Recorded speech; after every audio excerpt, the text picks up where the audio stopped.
ਵਾਹਿਗੁਰੂ ਜੀ ਕਾ ਖਾਲਸਾ, ਵਾਹਿਗੁਰੂ ਜੀ ਕੀ ਫਤਿਹ ਜੀ। ਸਾਰੇ ਵੀਰਾਂ ਭੈਣਾਂ ਨੂੰ ਸਵਾਗਤ ਹੈ ਜੀ ਤੁਹਾਡਾ ਸਾਰੀਆਂ ਭੈਣਾਂ ਔਰ ਸਾਰੇ ਵੀਰਾਂ ਦਾ ਆਨਲਾਈਨ ਗੁਰਮਤਿ ਕਲਾਸ ਵਿੱਚ। ਜਿਵੇਂ ਕਿ ਆਪ ਸਾਰਿਆਂ ਨੂੰ ਪਤਾ ਹੈ, ਅਸੀਂ ਕੁਝ ਸਮੇਂ ਤੋਂ ਭਗਤ ਕਬੀਰ ਜੀ ਦੇ ਪਾਵਨ ਸ਼ਲੋਕਾਂ ਦੀ ਵਿਚਾਰ ਸਾਂਝੀ ਕਰ ਰਹੇ ਹਾਂ ਔਰ ਗੁਰਬਾਣੀ ਰਾਹੀਂ ਜੀਵਨ ਅਸੀਂ ਕਿਵੇਂ ਜੀਣਾ ਹੈ, ਜੀਵਨ ਜਾਚ ਸਿੱਖਣ ਦਾ ਯਤਨ ਕਰ ਰਹੇ ਹਾਂ। ਅੱਜ ਜਿਸ ਸ਼ਲੋਕ ਤੋਂ ਵਿਚਾਰ ਸ਼ੁਰੂ ਕਰ ਰਹੇ ਹਾਂ, ਇਹ ਸ਼ਲੋਕ ਨੰਬਰ 241 ਔਰ ਆਦਿ ਸ੍ਰੀ ਗੁਰੂ ਗ੍ਰੰਥ ਸਾਹਿਬ ਜੀ ਦੇ ਪਾਵਨ ਅੰਗ 1377 ਤੇ ਅੰਕਿਤ ਹੈ। ਢੂੰਡਤ ਡੋਲਹਿ ਅੰਧ ਗਤ ਅਰ ਚੀਨਤ ਨਾਹੀ ਸੰਤ, ਕਹਿ ਨਾਮਾ ਕਿਉ ਪਾਈਐ ਬਿਨ ਭਗਤਹੁ ਭਗਵੰਤ। ਇਸ ਦਾ ਵਿਸਰਾਮ ਦੁਬਾਰਾ ਸੁਣ ਲਓ। ਢੂੰਡਤ ਡੋਲਹਿ ਅੰਧ ਗਤ ਅਰ ਚੀਨਤ ਨਾਹੀ ਸੰਤ। ਡੋਲੇ ਦਾ ਮਤਲਬ ਡੋਲਦੇ ਨੇ, ਭਟਕਦੇ ਨੇ। ਢੂੰਡਤ ਦਾ ਮਤਲਬ ਲੱਭਦੇ ਫਿਰਦੇ। ਗਤ ਦਾ ਮਤਲਬ ਹਾਲਤ, ਹਾਲ। ਅੰਧਗਤ ਦਾ ਮਤਲਬ ਜਿਵੇਂ ਕਿਸੇ ਅੰਨੇ ਬੰਦੇ ਦੀ ਹਾਲਤ ਹੁੰਦੀ ਹੈ ਨਾ, ਅੰਨਿਆਂ ਦੀ ਤਰ੍ਹਾਂ। ਹੁਣ ਬੰਦੇ ਦੀਆਂ ਅੱਖਾਂ ਨਹੀਂ ਹਨ ਤੇ ਉਹ ਵਿਚਾਰਾ ਕੋਈ ਚੀਜ਼ ਲੱਭ ਰਿਹਾ ਹੈ, ਉਹਦੇ ਸਾਹਮਣੇ ਵੀ ਉਹ ਚੀਜ਼ ਪਈ ਹੋਵੇ ਤਾਂ ਉਹਨੂੰ ਦਿਸ ਨਹੀਂ ਰਹੀ, ਉਹ ਟਟੋਲ ਰਿਹਾ ਹੈ, ਕਦੇ ਇੱਧਰ ਹੱਥ ਮਾਰਦਾ ਹੈ, ਕਦੇ ਇੱਧਰ ਹੱਥ ਮਾਰਦਾ ਹੈ। ਤੇ ਆਪਣੇ ਹੀ ਘਰ ਦੇ ਵਿੱਚ ਕੋਈ ਚੀਜ਼ ਲੱਭਦਿਆਂ ਲੱਭਦਿਆਂ ਕਈ ਵਾਰ ਉਹ ਹੋਰ ਸਮਾਨ ਦੇਖ ਕੇ ਨੁਕਸਾਨ ਵੀ ਕਰ ਸਕਦਾ ਹੈ ਤੇ ਕਈ ਵਾਰ ਉਹਨੂੰ ਚੀਜ਼ ਲੱਭਦੀ ਵੀ ਨਹੀਂ। ਭਗਤ ਕਬੀਰ ਜੀ ਸਾਨੂੰ ਕਹਿ ਰਹੇ ਨੇ, ਇਹ ਭਗਤ ਨਾਮਦੇਵ ਜੀ ਦਾ ਸ਼ਲੋਕ ਹੈ, ਜੋ ਮਨੁੱਖ ਪ੍ਰਭੂ ਦੀ ਭਾਲਤਾ ਕਰਦੇ ਨੇ, ਢੂੰਡਤ ਡੋਲੇ ਲੱਭ ਰਹੇ ਨੇ, ਸੱਚ ਨੂੰ ਜਾਣਨਾ ਚਾਹੁੰਦੇ ਨੇ, ਰੱਬ ਨੂੰ ਜਾਣਨਾ ਚਾਹੁੰਦੇ ਨੇ, ਸਰਬ ਵਿਆਪਕਤਾ ਨੂੰ ਵੇਖਣਾ ਚਾਹੁੰਦੇ ਨੇ, ਲੇਕਿਨ ਲੱਭ ਕਿਵੇਂ ਰਹੇ ਨੇ? ਢੂੰਡਤ ਡੋਲੇ ਅੰਧਗਤ, ਅੰਨਿਆਂ ਦੀ ਤਰ੍ਹਾਂ। ਗਿਆਨ ਨਹੀਂ ਹੈ, ਸੂਝ ਨਹੀਂ ਹੈ ਤੇ ਲੱਭਦੇ ਰੱਬ ਨੂੰ ਫਿਰਦੇ ਨੇ, ਲੱਭਦੇ ਗੁਣਾਂ ਨੂੰ ਫਿਰਦੇ ਨੇ, ਸੁੱਖ ਨੂੰ ਲੱਭਦੇ ਫਿਰਦੇ ਨੇ। ਪਰ ਚੀਨਤ ਨਾਹੀ ਸੰਤ। ਚੀਨਤ ਦਾ ਮਤਲਬ ਹੁੰਦਾ ਹੈ ਪਛਾਨਣਾ, ਤੇ ਇੱਥੇ ਸੰਤ ਦਾ ਮਤਲਬ ਹੈ ਸਤਸੰਗਤ, ਸਤਸੰਗੀ ਜਨ। ਕਿਉਂਕਿ ਬਹੁਵਚਨੀ ਸ਼ਬਦ ਹੈ, ਜੇ ਤੱਤੇ ਥੱਲੇ ਔਂਕੜ ਹੁੰਦਾ ਤਾਂ ਫਿਰ ਇੱਕ ਵਚਨੀ ਸ਼ਬਦ ਹੋਣਾ ਸੀ, ਲੇਕਿਨ ਇਹ ਬਹੁਵਚਨੀ ਸ਼ਬਦ ਹੈ। ਅਰਚੀਨਤ ਨਾਹੀ ਸੰਤ, ਪਰ ਰੱਬ ਦੇ ਪਿਆਰਿਆਂ ਦੀ ਪਛਾਣ ਨਹੀਂ ਕਰਦੇ। ਜਿਨ੍ਹਾਂ ਨੇ ਇਸ ਪ੍ਰਾਪਤੀ ਨੂੰ ਕੀਤਾ ਹੈ, ਉਹਨਾਂ ਦੀ ਇਹਨਾਂ ਨੂੰ ਪਛਾਣ ਨਹੀਂ, ਯਾਨੀ ਉਸ ਰਾਹ ਨੂੰ ਨਹੀਂ ਅਪਣਾਉਂਦੇ ਜਿਹੜਾ ਰਾਹ ਰੱਬੀ ਪਿਆਰਿਆਂ ਨੇ ਅਪਣਾਇਆ ਹੈ।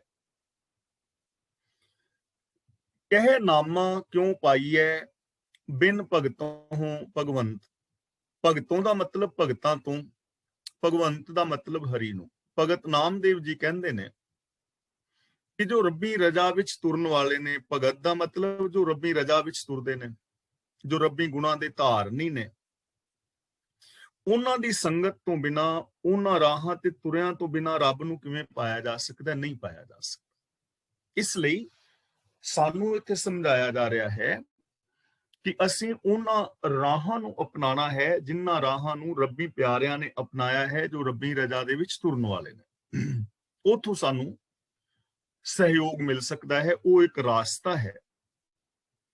ਔਰ ਇਹਦੇ ਵਾਸਤੇ ਦੇਖੋ, ਸਾਹਿਬ ਸ੍ਰੀ ਗੁਰੂ ਅਰਜਨ ਦੇਵ ਜੀ ਦਾ ਇਹ ਪਾਵਨ ਸ਼ਬਦ ਸਾਡੇ ਜੀਵਨ ਦੀ ਅਗਵਾਈ ਵੀ ਕਰਦਾ ਹੈ। ਗੋਬਿੰਦ ਗੋਬਿੰਦ ਗੋਬਿੰਦ ਸੰਗ ਨਾਮ ਦਿਓ ਮਨ ਲੀਣਾ, ਪਾੜ ਦਾਮ ਕੋ ਛੀਪਰੋ ਹੋਇਓ ਲਾਖੀਣਾ। ਭਗਤ ਨਾਮਦੇਵ ਜੀ ਰੱਬੀ ਰਜਾ ਦੇ ਵਿੱਚ ਜੁੜ ਕੇ ਲੱਖਾਂ ਦੇ ਹੋ ਗਏ।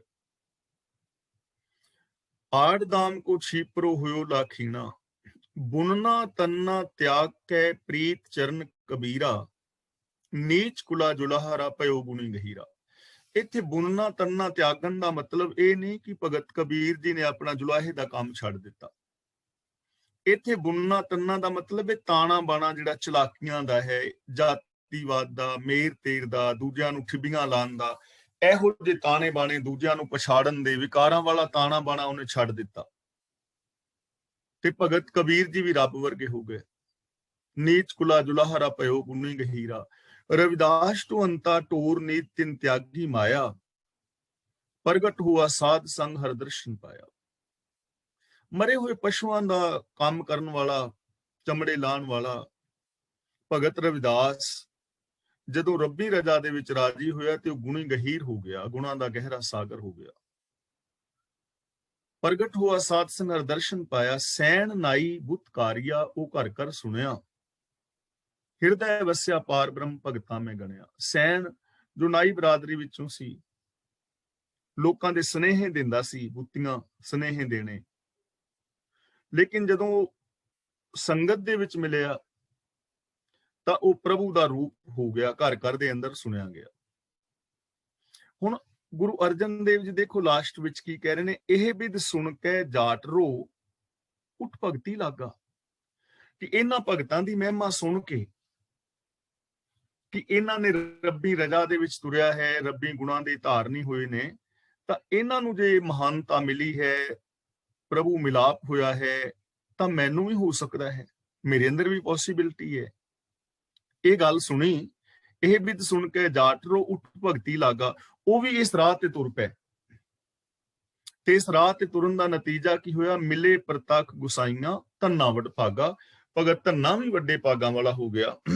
ਉਹਨੂੰ ਵੀ ਪ੍ਰਤੱਖ ਤੌਰ ਤੇ ਪ੍ਰਭੂ ਦਾ ਮਿਲਾਪ ਹੋਇਆ, ਯਾਨੀ ਉਹਨੇ ਚਾਰ ਚੁਫੇਰੇ ਉਸ ਰੱਬ ਨੂੰ ਦੇਖਿਆ, ਮਹਿਸੂਸ ਕੀਤਾ, ਤਾਂ ਸਾਰੀ ਸਮੁੱਚਤਾ ਉਹਨੂੰ ਰੱਬ ਦਾ ਰੂਪ ਨਜ਼ਰੀ ਪਈ, ਉਹ ਵੀ ਮਹਾਨ ਹੋ ਗਿਆ। ਤਾਂ ਇਥੋਂ ਜੋ ਗੁਣੀ ਇਨਸਾਨ ਨੇ, ਜੋ ਰੱਬੀ ਰਜਾ ਵਿੱਚ ਤੁਰਨ ਵਾਲੇ ਨੇ, ਉਹਨਾਂ ਰਾਹਾਂ ਨੂੰ ਅਪਣਾਉਣ ਤੋਂ ਬਿਨਾਂ ਪ੍ਰਭੂ ਦੀ ਪ੍ਰਾਪਤੀ ਨਹੀਂ ਹੋ ਸਕਦੀ। ਸਾਨੂੰ ਇੱਥੇ ਸਮਝਾਇਆ ਜਾ ਰਿਹਾ ਹੈ ਕਿ ਲੋਕ ਰੱਬ ਨੂੰ ਲੱਭਦੇ ਫਿਰਦੇ ਨੇ, ਕਿ ਸਾਨੂੰ ਰੱਬ ਦੇ ਨਾਲ ਅਸਾਂ ਮਿਲਣਾ ਹੈ, ਸਾਨੂੰ ਸੁੱਖ ਚਾਹੀਦਾ ਹੈ, ਆਤਮਿਕ ਜੀਵਨ ਚਾਹੀਦਾ ਹੈ, ਮਾਨਸਿਕ ਸ਼ਾਂਤੀ ਚਾਹੀਦੀ ਹੈ, ਅੰਨਿਆਂ ਦੀ ਤਰ੍ਹਾਂ ਹੱਥ ਮਾਰਦੇ ਫਿਰਦੇ ਨੇ। ਪਰ ਜੋ ਰੱਬੀ ਰਜਾ ਵਿੱਚ ਤੁਰਨ ਵਾਲੇ ਪਿਆਰੇ ਨੇ, ਉਹਨਾਂ ਦੇ ਰਾਹ ਨੂੰ ਨਹੀਂ ਅਪਣਾਇਆ, ਉਸ ਰਾਸਤੇ ਨੂੰ ਨਹੀਂ ਅਪਣਾਇਆ, ਰੱਬੀ ਰਜਾ ਵਿੱਚ ਤੁਰ ਨਹੀਂ ਰਹੇ। ਤਾਂ ਕਹਿ ਨਾਮਾ ਕਿਉਂ ਪਾਈ ਹੈ, ਭਗਤ ਨਾਮਦੇਵ ਜੀ ਦੱਸੋ, ਕਹਿੰਦੇ ਨੇ ਵੀ ਕਿਵੇਂ ਪਾ ਲੋਗੇ। ਬਿਨ ਭਗਤੋਂ ਭਗਵੰਤ ਦਾ ਮਤਲਬ ਜੋ ਰੱਬੀ ਰਜਾ ਵਿੱਚ ਤੁਰਨ ਵਾਲੇ ਲੋਕ ਨੇ, ਉਸ ਰਾਸਤੇ ਨੂੰ ਅਪਣਾਉਣ ਤੋਂ ਬਿਨਾਂ ਕਿਵੇਂ ਪਾ ਲੋਗੇ। ਉਹ ਰਿਕੁਆਇਰਮੈਂਟ ਤਾਂ ਪੂਰੀ ਕਰਨੀ ਪਵੇਗੀ ਨਾ। ਉਸ ਰਿਕੁਆਇਰਮੈਂਟ ਨੂੰ ਪੂਰੀ ਨਹੀਂ ਬੰਦਾ ਕਰ ਰਿਹਾ, ਲੇਕਿਨ ਕਰਮ ਕਾਂਡਾਂ ਵਿੱਚ ਹੱਥ ਮਾਰੀ ਜਾ ਰਿਹਾ ਹੈ, ਵਰਤ ਰੱਖ ਰਿਹਾ ਹੈ, ਨਰਾਤੇ ਰੱਖ ਰਿਹਾ ਹੈ, ਸਰਾਧ ਕਰ ਰਿਹਾ ਹੈ, ਤੀਰਥਾਂ ਤੇ ਨਹਾ ਰਿਹਾ ਹੈ, ਜਪ ਤਪ ਸੰਜਮ ਸਾਧੀ ਜਾ ਰਿਹਾ ਹੈ, ਵਿਖਾਵੇ ਦੀ ਪਾਠ ਪੂਜਾ ਕਰੀ ਜਾ ਰਿਹਾ ਹੈ, ਵਿਖਾਵੇ ਦੀਆਂ ਸਮਾਧੀਆਂ ਲਾਈ ਜਾ ਰਿਹਾ ਹੈ, ਲੇਕਿਨ ਇਹਨਾਂ ਗੁਣਾਂ ਦਾ ਧਾਰਨ ਨਹੀਂ ਹੁੰਦਾ, ਤਾਂ ਕਿਵੇਂ ਪਾਇਆ ਜਾਏਗਾ। ਤਾਂ ਇਥੋਂ ਸਾਨੂੰ ਜੀਵਨ ਵਾਸਤੇ ਜੋ ਸੇਧ ਮਿਲ ਰਹੀ ਹੈ ਕਿ ਜੋ ਰੱਬੀ ਰਜਾ ਵਿੱਚ ਤੁਰਨ ਵਾਲੇ ਨੇ, ਜੇ ਅਸੀਂ ਗੁਰਬਾਣੀ ਦੀ ਗੱਲ ਕਰੀਏ 35 ਮਹਾਂਪੁਰਖ ਨੇ, ਤਾਂ ਉਸ ਰਾਸਤੇ ਨੂੰ ਸਾਨੂੰ ਅਪਣਾਉਣਾ ਪਵੇਗਾ। ਜੇ ਉਹ ਵੇ ਆਫ ਲਾਈਫ ਨੂੰ ਅਸੀਂ ਨਹੀਂ ਅਪਣਾਉਂਦੇ ਤਾਂ ਸਾਡੇ ਜੀਵਨ ਦੇ ਅੰਦਰ ਕੋਈ ਮਹਾਨਤਾ ਨਹੀਂ ਆਏਗੀ। ਇਸ ਲਈ ਅਸੀਂ ਗੁਰਬਾਣੀ ਅਨੁਸਾਰ ਜ਼ਿੰਦਗੀ ਜੀਣੀ ਹੈ, ਮਨ ਬਚਨ ਕਰਮ ਕਰਕੇ ਗੁਰਬਾਣੀ ਦੇ ਧਾਰਨੀ ਹੋਣਾ ਹੈ। ਅਗਲਾ ਬਚਨ ਕਰਦੇ ਨੇ, ਹਰ ਸੋ ਹੀਰਾ ਛਾੜ ਕੇ ਕਰੇ ਆਨ ਕੀ ਆਸ, ਤੇ ਨਰ ਦੋਜਕ ਜਾਹੇਂਗੇ ਸਤ ਭਾਖੈ ਰਵਿਦਾਸ। ਹੁਣ ਇੱਥੇ ਭਗਤ ਰਵਿਦਾਸ ਰਾਹੀਂ ਗੱਲ ਕਰਦੇ ਨੇ। ਸੋ ਦਾ ਮਤਲਬ ਵਰਗਾ, ਹੀਰਾ ਦਾ ਮਤਲਬ ਹੀਰਾ, ਕਰੇ ਦਾ ਮਤਲਬ ਕਰਦੇ ਨੇ, ਆਨ ਦਾ ਮਤਲਬ ਕਿਸੇ ਹੋਰ ਦੀ। ਤਾਂ ਸਾਰੇ ਸੁਖ ਰੱਬੀ ਰਜਾ ਵਿੱਚ ਨੇ। ਸੁਖਮਨੀ ਸੁਖ ਅੰਮ੍ਰਿਤ ਪ੍ਰਭ ਨਾਮ, ਇਹ ਖੁੱਲੀਆਂ ਵਿਚਾਰਾਂ ਅਸੀਂ ਕਰ ਚੁੱਕੇ ਹਾਂ ਕਿ ਸਾਰੇ ਸੁੱਖਾਂ ਦਾ ਮੂਲ ਹੈ ਰੱਬੀ ਰਜਾ ਦੇ ਅੰਦਰ ਜੀਵਨ ਜੀਣਾ, ਰੱਬੀ ਗੁਣਾਂ ਦੇ ਧਾਰਨੀ ਹੋਣਾ। ਤਾਂ ਭਗਤ ਰਵਿਦਾਸ ਰਾਹੀਂ ਕਹਿ ਰਹੇ ਨੇ, ਭਗਤ ਕਬੀਰ ਜੀ ਕਹਿੰਦੇ ਨੇ ਕਿ ਭਗਤ ਰਵਿਦਾਸ ਜੀ ਇਹ ਬਿਲਕੁਲ ਸੱਚੀ ਗੱਲ ਕਹਿ ਰਹੇ ਨੇ ਕਿ ਰੱਬ ਵਰਗੇ ਹੀਰੇ ਨੂੰ ਛੱਡ ਕੇ, ਰੱਬੀ ਗੁਣਾਂ ਨੂੰ ਛੱਡ ਕੇ, ਰੱਬੀ ਰਜਾ ਨੂੰ ਛੱਡ ਕੇ ਕਰੇ ਆਨ ਕੀ ਆਸ, ਜਿਹੜੇ ਕੋਈ ਹੋਰ ਆਸ ਰੱਖਦੇ ਨੇ ਕਿ ਕਾਮ ਕ੍ਰੋਧ ਲੋਭ ਮੋਹ ਹੰਕਾਰ ਵਿੱਚੋਂ ਮੈਨੂੰ ਸੁੱਖ ਮਿਲ ਜਾਏਗਾ, ਜਾਂ ਵਰਤਨ ਰਾਤੇ ਸਰਾਧਾਂ ਚੋਂ ਸੁੱਖ ਮਿਲ ਜਾਏਗਾ, ਬਾਬਿਆਂ ਨੂੰ ਮੱਥੇ ਟੇਕ ਕੇ ਸੁੱਖ ਮਿਲ ਜਾਏਗਾ, ਮੜੀਆਂ ਕਬਰਾਂ ਨੂੰ ਟੇਕ ਕੇ ਮੱਥੇ ਸੁੱਖ ਮਿਲ ਜਾਏਗਾ, ਸਮਾਧੀਆਂ ਲਾ ਲਾ ਕੇ ਸੁੱਖ ਮਿਲ ਜਾਏਗਾ। ਜਿਹੜੇ ਇਹ ਆਸ ਕਰਦੇ ਨੇ, ਰੱਬੀ ਗੁਣਾਂ ਦੇ ਧਾਰਨੀ ਨਹੀਂ ਹੁੰਦੇ। ਸਤ ਸੰਤੋਖ ਦਇਆ ਧਰਮ ਧੀਰਜ ਗਿਆਨ ਵਿਰਾਗ ਨਿਮਾਨਤਾ ਸੇਵਾ ਸਿਮਰਨ ਪ੍ਰੇਮ ਕੁਰਬਾਨੀ ਨਿਰਭੈਤਾ ਨਿਰਵੈਰਤਾ ਇਨਸਾਨੀਅਤ ਸੱਚ, ਇਹਨਾਂ ਗੁਣਾਂ ਨੂੰ ਤੇ ਛੱਡ ਦਿੱਤਾ ਹੈ, ਹੀਰੇ ਵਰਗੇ ਗੁਣਾਂ ਨੂੰ। ਬਾਕੀ ਕਰਮ ਕਾਂਡਾਂ ਦੀ ਆਸ ਕਰਦੇ ਨੇ, ਆਸ ਰੱਖਦੇ ਨੇ। ਤੇ ਨਾਲ ਦੋਜਕ ਜਾਹੇਂਗੇ, ਦੋਜਕ ਦਾ ਮਤਲਬ ਨਰਕ। ਮੁਸਲਮਾਨ ਵੀਰ ਦੋਜਕ ਕਹਿੰਦੇ ਨੇ, ਹਿੰਦੂ ਵੀਰ ਨਰਕ ਕਹਿੰਦੇ ਨੇ। ਤੇ ਇੱਥੇ ਦੋਜਕ ਦਾ ਮਤਲਬ, ਨਰਕ ਦਾ ਮਤਲਬ ਹੈ ਦੁੱਖ। ਨਰਕ ਦਾ ਮਤਲਬ ਦੁੱਖ। ਇਹ ਨਹੀਂ ਕਿ ਮਰਨ ਤੋਂ ਬਾਅਦ ਨਰਕ ਵਿੱਚ ਜਾਣਗੇ। ਜਾहेंगे ਦਾ ਮਤਲਬ ਜਾਂਦੇ ਨੇ। ਦੋਜਕ ਜਾहेंगे ਦਾ ਮਤਲਬ ਦੁੱਖਾਂ ਦੇ ਵਿੱਚ ਜ਼ਿੰਦਗੀ ਗੁਜ਼ਾਰਦੇ ਨੇ। ਸੱਤ ਦਾ ਮਤਲਬ ਸੱਚ, ਭਾਖੈ ਦਾ ਮਤਲਬ ਆਖਦਾ ਹੈ। ਤਾਂ ਉਹ ਲੋਕ ਸਦਾ ਦੁੱਖ ਸਹਾਰਦੇ ਨੇ, ਦੁੱਖਾਂ ਵਿੱਚ ਪੈ ਰਹਿੰਦੇ ਨੇ। ਇਹ ਭਗਤ ਰਵਿਦਾਸ ਜੀ ਸੱਚੀ ਗੱਲ ਕਹਿ ਰਹੇ ਨੇ। ਇਹ ਸੱਚੀ ਗੱਲ ਕਹਿ ਰਹੇ ਨੇ ਕਿ ਉਹ ਨਰਕ ਦੇ ਵਿੱਚ ਪੈਣਗੇ ਐਸੀ ਜ਼ਿੰਦਗੀ ਵਿੱਚ। ਮਰਨ ਤੋਂ ਬਾਅਦ ਨਰਕ ਨਹੀਂ ਹੈ। ਇਹ ਜ਼ਿੰਦਗੀ ਹੀ ਨਰਕ ਬਣ ਜਾਂਦੀ ਹੈ ਜਦੋਂ ਅਸੀਂ ਈਰਖਾ, ਦ્વੈਸ਼, ਵੈਰ, ਵਿਰੋਧ, ਕਾਮ, ਕ੍ਰੋਧ ਦੇ ਵਿੱਚ ਫਸ ਕੇ, ਨਸ਼ਿਆਂ ਵਿੱਚ ਫਸ ਕੇ ਆਪਣੇ ਜੀਵਨ ਨੂੰ ਦੁੱਖਾਂ ਦੇ ਵਿੱਚ ਪਾ ਲੈਂਦੇ ਹਾਂ। ਜੀਵਨ ਹੀ ਨਰਕ ਬਣ ਜਾਂਦਾ ਹੈ। ਔਰ ਜਿਹੜੇ ਸੱਚ ਦੇ ਰਾਹ ਤੇ ਚੱਲਦੇ ਨੇ, ਸੁਖੀ ਸ਼ਾਂਤ ਨੇ, ਉਹਨਾਂ ਦਾ ਜੀਵਨ ਹੀ ਸਵਰਗ ਹੋ ਜਾਂਦਾ।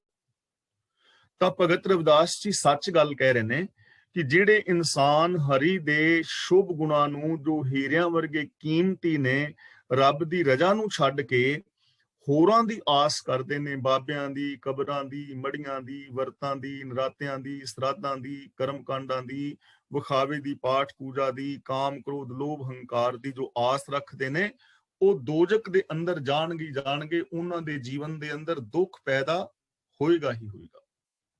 ਤਾਂ ਇੱਥੋਂ ਸਾਨੂੰ ਜੀਵਨ ਲਈ ਕੀ ਸੇਧ ਮਿਲ ਰਹੀ ਹੈ ਕਿ ਜੇ ਅਸੀਂ ਸ਼ੁਭ ਗੁਣਾਂ ਨੂੰ ਛੱਡ ਕੇ ਹੋਰ ਆਸ ਕਰਾਂਗੇ ਤਾਂ ਸਾਡੀ ਇਹ ਜ਼ਿੰਦਗੀ ਨਰਕ ਬਣ ਜਾਏਗੀ। ਕੋਈ ਸਾਡੀ ਇਸ ਜ਼ਿੰਦਗੀ ਨੂੰ ਨਰਕ ਬਣਨ ਤੋਂ ਨਹੀਂ ਬਚਾ ਪਾਏਗਾ।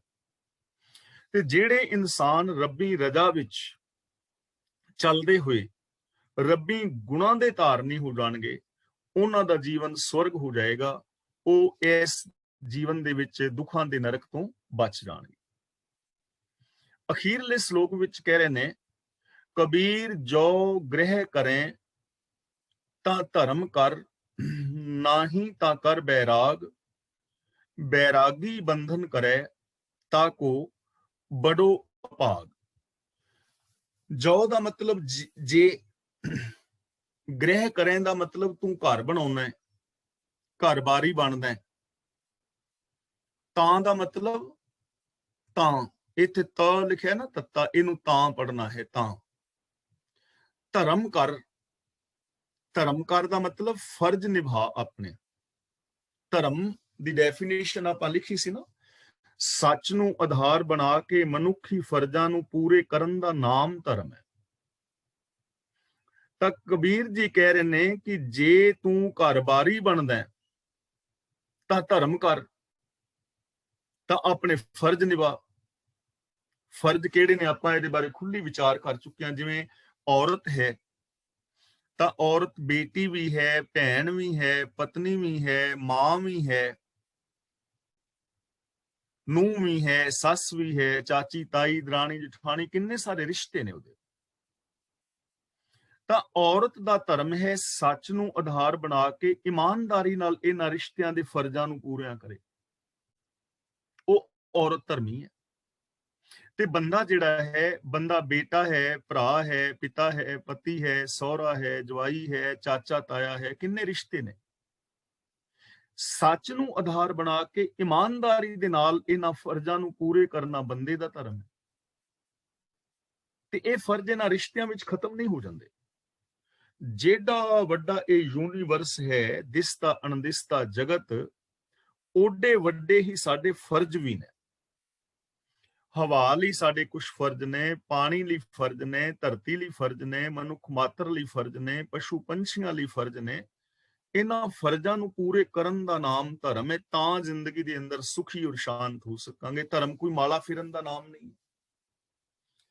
ਤਾਂ ਕਬੀਰ ਜੀ ਕਹਿੰਦੇ ਨੇ ਵੀ ਜੇ ਤੂੰ ਘਰ-ਬਾਰੀ ਬਣਦਾ ਹੈ ਤਾਂ ਫਿਰ ਫਰਜ਼ ਪੂਰੇ ਕਰ, ਤਾਂ ਤੇਰੀ ਜ਼ਿੰਦਗੀ ਵਿੱਚ ਸੁਖ ਸ਼ਾਂਤੀ ਆਏਗੀ, ਤਾਂ ਤੂੰ ਗ੍ਰਸਤੀ ਅਖਵਾਉਣ ਦਾ ਹੱਕਦਾਰ ਹੈ।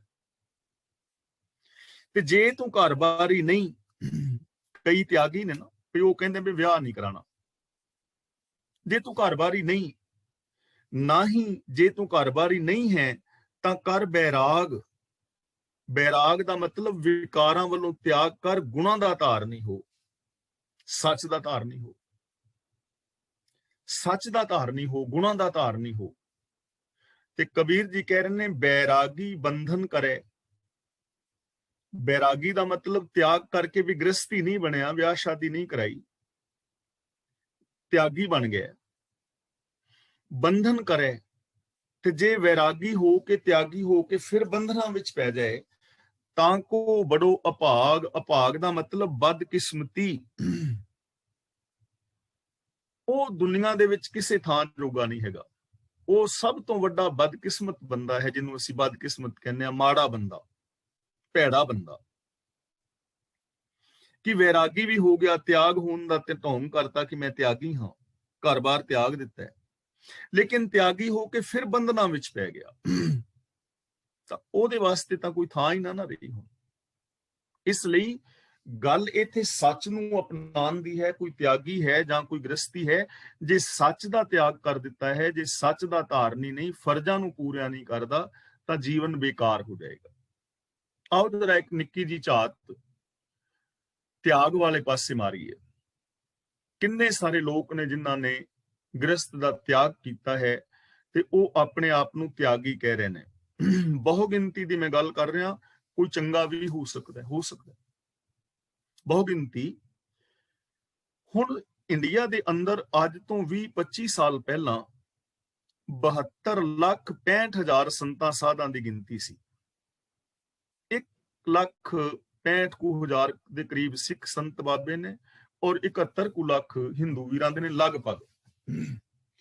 ਹੁਣ ਜਿੱਥੇ 72-73 ਲੱਖ ਸਾਧ ਹੋਣ, ਜਿਨ੍ਹਾਂ ਸਾਰਿਆਂ ਨੂੰ ਬ੍ਰਹਮ ਗਿਆਨੀ ਕਿਹਾ ਜਾਂਦਾ ਹੋਵੇ, ਉਹ ਦੇਸ਼ ਤਾਂ ਸਵਰਗ ਹੋਣਾ ਚਾਹੀਦਾ। ਉਹ ਦੇਸ਼ ਦੇ ਵਿੱਚ ਤਾਂ ਕਰਪਸ਼ਨ ਹੋਣਾ ਹੀ ਨਹੀਂ ਚਾਹੀਦਾ। ਤੇ ਜੇ ਇਸ ਗੱਲ ਨੂੰ ਵੀ ਥੋੜਾ ਹੋਰ ਅੱਗੇ ਲੈ ਜਾਵੀਏ ਕਿ ਜੇ ਉਹਨਾਂ 72-73 ਲੱਖ ਜਿਹੜੇ ਲੋਕ ਨੇ ਉਹ ਤਾਂ ਬਿਲਕੁਲ ਇਮਾਨਦਾਰ, ਉੱਚੇ ਸੁੱਚੇ ਆਚਰਨ ਵਾਲੇ ਹੋਣੇ ਚਾਹੀਦੇ ਨੇ, ਲੇਕਿਨ ਜੋ ਉਹਨਾਂ ਦੇ ਡੇਰਿਆਂ ਦੇ ਵਿੱਚ ਹੋ ਰਿਹਾ ਹੈ ਇਹ ਕਿਸੇ ਤੋਂ ਲੁਕਿਆ ਛਿਪਿਆ ਨਹੀਂ ਹੈ, ਕਿਸੇ ਤੋਂ ਲੁਕਿਆ ਛਿਪਿਆ ਨਹੀਂ। ਜਦੋਂ ਕੁੰਭਾਦਿਕ ਦਾ ਮੇਲਾ ਹੁੰਦਾ ਹੈ, ਨਾਂਗੇ ਸਾਧ ਜਾਂਦੇ ਨੇ ਜਿਨ੍ਹਾਂ ਨੇ ਕੱਪੜੇ ਵੀ ਨਹੀਂ ਪਾਏ ਕਿ ਇੰਨੇ ਤਿਆਗੀਆਂ ਵੀ ਅਸੀਂ ਕੱਪੜਿਆਂ ਦਾ ਵੀ ਤਿਆਗ ਕੀਤਾ, ਡਾਂਗ ਖੜਕਦੀ ਹੈ, ਕਤਲ ਹੋ ਜਾਂਦੇ ਨੇ, ਬਾਬਿਆਂ ਦੀਆਂ ਗੋਲੀਆਂ ਚੱਲਦੀਆਂ ਨੇ। ਵੱਡੇ ਵੱਡੇ ਡੇਰੇ ਨੇ, 2 ਘਰ ਦਾ ਮਕਾਨ, 2 ਕਮਰਿਆਂ ਦਾ ਮਕਾਨ ਛੱਡ ਕੇ ਤੇ 3-3 400 ਕਮਰਿਆਂ ਦੀਆਂ ਬਿਲਡਿੰਗਾਂ ਬਣਾਈ ਬੈਠੇ ਨੇ। 2 ਕਿੱਲੇ ਜ਼ਮੀਨ ਛੱਡੀ ਹੈ ਤੇ ਹੁਣ 900 ਕਿੱਲਾ ਜ਼ਮੀਨ, ਇੱਕ ਬਾਬੇ ਦੀ 900 ਕਿੱਲਾ ਜ਼ਮੀਨ, ਪੈਟਰੋਲ ਪੰਪ ਨੇ, ਤਾਂ ਬੰਧਨ ਤਾਂ ਫਿਰ ਪੈ ਗਏ। ਇਸ ਲਈ ਕਬੀਰ ਜੀ ਸਾਨੂੰ ਇੱਥੇ ਸਮਝਾ ਰਹੇ ਨੇ ਕਿ ਕਬੀਰ ਜੋ ਗ੍ਰਹਿ ਕਰੇ ਤਾਂ ਧਰਮ ਕਰ। ਜੇ ਤੂੰ ਗ੍ਰਸਤੀ ਬਣਿਆ ਹੈ, ਘਰਬਾਰੀ ਹੈ, ਤਾਂ ਆਪਣੇ ਫਰਜ਼ਾਂ ਨੂੰ ਪੂਰੀਆਂ ਕਰ, ਸੱਚ ਨੂੰ ਆਧਾਰ ਬਣਾ ਕੇ ਇਮਾਨਦਾਰੀ ਨਾਲ ਆਪਣੇ ਫਰਜ਼ਾਂ ਨੂੰ ਨਿਭਾ। ਪਤੀ ਪਤਨੀ ਦੇ ਫਰਜ਼, ਮਾਂ-ਬਾਪ ਦੇ ਫਰਜ਼, ਭੈਣ ਭਰਾਵਾਂ ਦੇ ਫਰਜ਼ ਇਮਾਨਦਾਰੀ ਨਾਲ, ਤਾਂ ਤੇਰੀ ਜ਼ਿੰਦਗੀ ਦੇ ਅੰਦਰ ਸੁੱਖ ਔਰ ਸ਼ਾਂਤੀ ਆ ਜਾਏਗੀ। ਕਿਵੇਂ ਆ ਜਾਏਗੀ? ਥੋੜੀ ਜਿਹੀ ਮੈਂ ਬੇਨਤੀ ਕਰਦਾ। ਵੈਸੇ ਆਪਾਂ ਪਹਿਲਾਂ ਵਿਚਾਰ ਕਰ ਚੁੱਕੇ ਹਾਂ। ਮੰਨ ਲਓ ਮੈਂ ਔਰ ਮੇਰੀ ਘਰ ਵਾਲੀ ਹਾਂ, ਸਾਡੀ ਆਪਸੀ ਅਣਬਣ ਹੈ। ਮੇਰੀ ਘਰ ਵਾਲੀ ਮੈਨੂੰ ਇਹ ਤਾਨੇ ਮਾਰਦੀ ਹੈ ਕਿ ਜਦੋਂ ਦੀ ਮੈਂ ਤੇਰੇ ਘਰ ਵਿੱਚ ਆਈ ਹਾਂ ਮੈਂ ਤੇ ਸੁੱਖ ਵੇਖਿਆ ਹੀ ਨਹੀਂ। ਅਗਵਾਂਢੀ ਵੇਖ ਆਪਣੀ ਘਰ ਵਾਲੀ ਨੂੰ ਕਿੰਨਾ ਕਮਾਉਂਦਾ ਹੈ, ਹਫ਼ਤੇ ਵਿੱਚ 2 ਵਾਰੀ ਬਾਹਰ ਖਾ ਕੇ ਆਉਂਦੇ ਨੇ, ਉਹਨੂੰ ਮਟਰ ਮਾਲਾ ਲੈ ਕੇ ਦਿੱਤੀ ਹੈ, ਬਨਾਰਸੀ ਸਾੜੀ ਲੈ ਕੇ ਦਿੱਤੀ ਹੈ, ਫਲਾਂਟੀ। ਤੇ ਤੂੰ, ਮੇਰੇ ਹੱਕ ਨੇ, ਮੈਨੂੰ ਮਿਲਣੇ ਚਾਹੀਦੇ ਨੇ। ਤਾਂ ਵਾਸਤਵ ਚ ਉਹਦੇ ਹੱਕ ਨੇ, ਮਿਲਣੇ ਚਾਹੀਦੇ ਨੇ।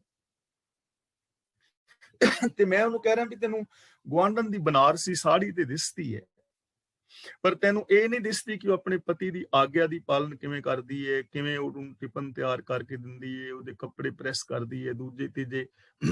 ਤੇ ਮੇਰੇ ਇਹ ਹੱਕ ਨੇ, ਤੂੰ ਮੇਰੇ ਲਈ ਕੀ ਕਰਨੀ ਹੈ? ਮੇਰੇ ਹੱਕ, ਹੁਣ ਮੇਰੇ ਹੱਕ ਮੈਨੂੰ ਮਿਲਣੇ ਚਾਹੀਦੇ ਨੇ। ਮੇਰੀ ਘਰ ਵਾਲੀ ਮੇਰੇ ਤੋਂ ਆਪਣੇ ਹੱਕ ਮੰਗ ਰਹੀ ਹੈ, ਮੈਂ ਆਪਣੇ ਹੱਕ ਮੰਗ ਰਿਹਾ, ਤੇ ਸਾਡਾ ਇਹ ਖਿਚਾਵ ਹੈ, ਇੱਕ ਦੂਜੇ ਦੇ ਨਾਲ ਖਿਚਾਵ ਹੈ। ਹੁਣ ਇਹਦਾ ਸੋਲੂਸ਼ਨ ਕੀ ਹੈ?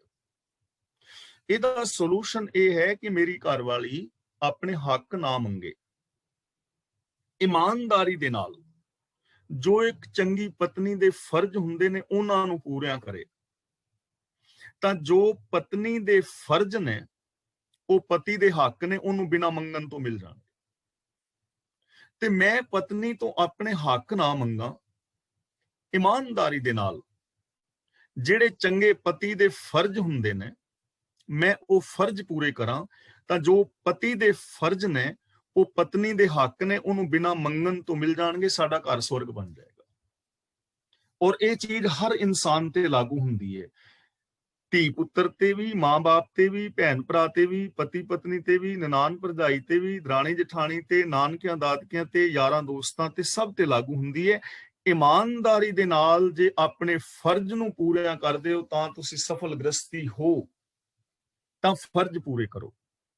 ਤੇ ਕਬੀਰ ਜੀ ਨਾਲ ਉਹਨੂੰ ਕਹਿ ਰਹੇ ਨੇ ਜਿਹੜਾ ਬੈਰਾਗੀ ਹੈ, ਵੀ ਜੇ ਤੂੰ ਬੈਰਾਗੀ ਹੋ ਗਿਆ ਤਾਂ ਫਿਰ ਵਿਕਾਰਾਂ ਦਾ ਤਿਆਗ ਕਰ, ਵਿਕਾਰਾਂ ਦਾ ਤਿਆਗ ਕਰ। ਦੇਸ਼ ਛੋੜ ਪਰਦੇਸੈਂ ਤਾਇਆ, ਪੰਚ ਚੰਡਾਲ ਨਾਲੇ ਲੈ ਆਇਆ, ਕਾਨ ਫਰਾਏ ਹਿਰਾਏ ਟੂਕਾ, ਘਰ ਘਰ ਮੰਗੈ ਤ੍ਰਿਪਤਾਵਨ ਤੇ ਚੂਕਾ, ਬਨਤਾ ਛੋੜ ਬਦ ਨਦਰ ਪਰ ਨਾਰੀ, ਵੇਸ਼ ਨਾ ਪਾਈਏ ਮਹਾਂ ਦੁਖਿਆਰੀ। ਬਗਾਨੀਆਂ ਔਰਤਾਂ ਤੱਕਦਾ ਹੈ, ਬੇਗਾਨੇ ਹੱਕ ਖਾਂਦਾ ਹੈ, ਗੁਣਾ ਦਾ ਧਾਰਨੀ ਹੋ। ਤੇ ਜੇ ਤੂੰ ਗ੍ਰਸਤ ਨੂੰ ਤਿਆਗ ਕੇ ਬੈਰਾਗੀ ਬਣ ਕੇ ਵੀ ਗੁਣਾ ਦਾ ਧਾਰਨੀ ਨਹੀਂ ਹੋਇਆ, ਸੱਚ ਦੇ ਨਾਲ ਨਹੀਂ ਜੁੜਿਆ, ਤਾਂ ਤੂੰ ਬਦਕਿਸਮਤ ਹੈ, ਤੇਰੇ ਤੋਂ ਭੈੜਾ ਬੰਦਾ ਇਸ ਦੁਨੀਆ ਵਿੱਚ ਕੋਈ ਨਹੀਂ। ਤਾਂ ਸਾਨੂੰ ਇੱਥੇ ਜ਼ਿੰਦਗੀ ਜੀਣ ਲਈ ਕੀ ਚੀਜ਼ ਮਿਲ ਰਹੀ ਹੈ ਕਿ ਅਸੀਂ ਸੱਚ ਨੂੰ ਆਧਾਰ ਬਣਾ ਕੇ ਮਨੁੱਖੀ ਫਰਜ਼ਾਂ ਨੂੰ ਪੂਰੀਆਂ ਕਰਨਾ ਹੈ, ਤਾਂ ਸਾਡਾ ਜੀਵਨ ਸੁਖੀ ਔਰ ਸ਼ਾਂਤ ਹੋ ਸਕਦਾ ਹੈ। ਤੇ ਜੇ ਸੱਚ ਨੂੰ ਆਧਾਰ ਬਣਾ ਕੇ ਮਨੁੱਖੀ ਫਰਜ਼ਾਂ ਨੂੰ ਪੂਰਾ ਨਹੀਂ ਕੀਤਾ ਜਾਂਦਾ ਤਾਂ ਫਿਰ ਅਸੀਂ ਧਰਮੀ ਅਖਵਾਨ ਦੇ ਹੱਕਦਾਰ ਨਹੀਂ ਹਾਂ। ਫਿਰ ਸਾਡਾ ਚਾਹੇ ਗ੍ਰਸਤ ਹੋਵੇ ਜਾਂ ਸਾਡਾ ਤਿਆਗ ਹੋਵੇ, ਉਹ ਦੁੱਖ ਹੀ ਦੁੱਖ ਨੇ, ਕਦੇ ਵੀ ਉੱਥੇ ਸੁੱਖ ਨਹੀਂ ਆ ਸਕਦੇ। ਸੁੱਖ ਨੇ ਸੱਚ ਨੂੰ ਆਧਾਰ ਬਣਾ ਕੇ ਆਪਣੇ ਆਪਣੇ ਫਰਜ਼ਾਂ ਨੂੰ ਇਮਾਨਦਾਰੀ ਦੇ ਨਾਲ ਪੂਰਿਆਂ ਕਰਨਾ। ਤਾਂ ਅੱਜ ਦੀ ਵਿਚਾਰ ਅਸੀਂ ਇੱਥੇ ਸਮਾਪਤ ਕਰਦੇ ਹਾਂ। ਭਗਤ ਕਬੀਰ ਜੀ ਦੇ ਸ਼ਲੋਕ ਆਪ ਜੀ ਨੇ ਬਹੁਤ ਵਾਰੀ ਸੁਣੇ ਨੇ, ਔਰ ਹਰ ਅਖੰਡ ਪਾਠ ਸਾਹਿਬ ਜੀ ਦੇ ਸਮੇਂ ਪਿੰਡਾਂ ਦੇ ਵਿੱਚ ਤਾਂ ਸਪੀਕਰ ਲਗਾ ਕੇ ਕਬੀਰ ਜੀ ਦੇ ਸ਼ਲੋਕ ਬੜੇ ਲੈਅ ਦੇ ਨਾਲ ਪੜ੍ਹੇ ਜਾਂਦੇ ਨੇ। ਸ਼ਹਿਰਾਂ ਵਿੱਚ ਵੀ, ਇਹਨਾਂ ਦੇਸ਼ਾਂ ਵਿੱਚ ਵੀ ਭਗਤ ਕਬੀਰ ਜੀ ਦੇ, ਭਗਤ ਫਰੀਦ ਜੀ ਦੇ ਵਾਰਾਂ ਤੇ ਵਧੀਕ ਔਰ ਨਾਵੇਂ ਮਹਿਲੇ ਦੇ ਸ਼ਲੋਕ, ਇਹਨਾਂ ਨੂੰ ਲੋਕ ਬਹੁਤ ਪਿਆਰ ਦੇ ਨਾਲ ਸੁਣਦੇ ਨੇ। ਤੁਸੀਂ ਵੀ ਬਹੁਤ ਵਾਰ ਸੁਣੇ ਹੋਣਗੇ, ਬਹੁਤ ਵਾਰ ਪੜ੍ਹੇ ਹੋਣਗੇ, ਕਿਉਂਕਿ ਅਸੀਂ ਪੜ੍ਹਦੇ ਸੁਣਦੇ ਰਹਿੰਦੇ ਹਾਂ, ਵਿਚਾਰਦੇ ਹੋਣਗੇ। ਲੇਕਿਨ ਆਪਾਂ ਪਿਛਲੇ ਮੇਰੇ ਖਿਆਲ 'ਚ ਮਹੀਨੇ ਤੋਂ ਉੱਤੇ ਸਮਾਂ ਹੋ ਗਿਆ ਹੁਣ ਭਗਤ ਕਬੀਰ ਜੀ ਦੇ ਸ਼ਲੋਕਾਂ ਦੀ ਵਿਚਾਰ ਅਸਾਂ ਕੀਤੀ ਹੈ, ਇੱਕ ਦੂਜੇ ਦੇ ਨਾਲ ਵਿਊਜ਼ ਰੱਖੇ ਨੇ, ਆਪਣੇ ਆਪਣੇ ਵਿਚਾਰ ਦਿੱਤੇ ਨੇ। ਤਾਂ ਭਗਤ ਕਬੀਰ ਜੀ ਦੇ ਸ਼ਲੋਕਾਂ ਦੇ ਵਿੱਚੋਂ ਆਪ ਨੂੰ ਕੀ ਨਵਾਂ ਸਿੱਖਣ ਨੂੰ ਮਿਲਿਆ, ਇਹ ਵਿਚਾਰ ਸਾਰੇ ਵੀਰ ਭੈਣਾਂ ਆਪ ਆਪਣੇ ਆਪਣੇ ਜ਼ਰੂਰ ਰੱਖਣ ਦੀ ਕਿਰਪਾ ਕਰਿਓ।